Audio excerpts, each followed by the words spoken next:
पुढली बातमी अशी की सायन पनवेल महामार्गावरील वाशी इथल्या खाडी पुलाचं उद्घाटन बेलापूरच्या आमदार मंदा म्हात्रे यांच्या हस्ते करण्यात आलं आणि या पुलामुळे नवी मुंबईकरांची वाहतूक कोंडीतून सुटका होणार आहे। हा पूल 2 किलोमीटरचा असणार आहे। दोन्ही बाजूंना 3 मार्गिका आहेत। या नव्या पुलाचा एकूण जर लक्षात घेतलं तर दोन्ही बाजूंना 3 मार्गिका आहेत, त्यामुळे प्रवास नवी मुंबईकरांचा सोयीस्कर असणार आहे।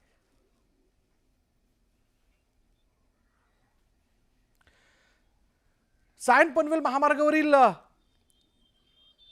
या पुलाचं उद्घाटन जे ते करण्यात आलेलं आहे आणि या पुलाच्या उद्घाटनामुळे इथून होणाऱ्या प्रवासातनं आता जो वाहतुकीचा खोळंबा व्हायचा किंवा तासनतास ट्रॅफिक जाममध्ये नवी मुंबईकर असतील किंवा नवी मुंबईतनं जाणारी जनता असेल त्यांना त्रास व्हायचा, या पुलामुळे मात्र आता त्यांचा प्रवास जो आहे तो सरळ सोयीस्कर असेल।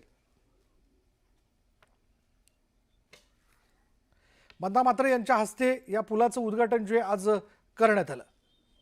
सायन पनवेल महामार्गावरील वाशी इथल्या खाडी पुलाचं उद्घाटन बेलापूरच्या आमदार मंदा म्हात्रे यांच्या हस्ते करण्यात आलं। या पुलामुळे नवी मुंबईकरांची वाहतूक कोंडीतून सुटका होणार आहे। हा पूल 2 किलोमीटरचा असणार आहे आणि दोन्ही बाजूंना 3 मार्गिका आहेत।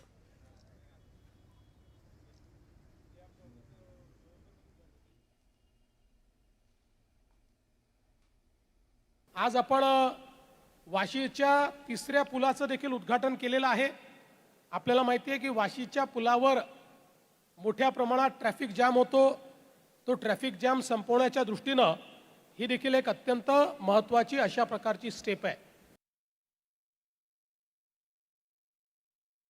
तिसरा पूल होणं फार गरजेचं होतं आणि त्यासाठी मी लक्षवेधी 14 मध्ये मांडल्यावर 15ला याची समिती गठीत झाली आणि या दोघांनी विचार करून हा पूल अनेक अडचणी आला, या पूल व्हायला पाहिजे की नाही व्हायला पाहिजे, त्या अनेक अडचणीवर मात करून आज आमच्या लोकांचं स्वप्न, अर्धा उर्वरित महाराष्ट्राचं स्वप्न पूर्ण झालेलं आहे। आपल्याला माहिती असेल